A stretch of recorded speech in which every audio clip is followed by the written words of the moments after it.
เดี๋ยวโต๊ะหัก มิลิน เดี๋ยวโต๊ะหักลูก มิลิน มิลินมิลินไม่ได้เป็นไรกลัวโต๊ะหักขาโต๊ะมันไม่ไหวลูกเดี๋ยวเก้าอี้หัก รู้ รักหนูโอ้โห รู้แล้วว่ารักใช่ไหม โอ้โอ้รักหนูรักหนูรักหนูลูกอืม โอ้โห โอ้โหจะอุ้มหรืออุ้มไม่ได้ลูกอุ้มไม่ได้โต๊ะหักเดี๋ยวโต๊ะหักขึ้นมาทำไงเดี๋ยวโต๊ะหักขึ้นมาทำไงหนูโอ้โหแล้วอะไรเนี่ยเสื้อผ้าเพิ่งซื้อ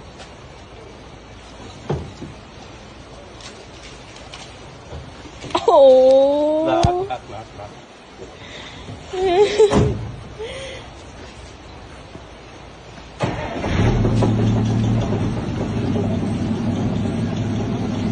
อยู่ที่ดีแล้วไม่ต้องไป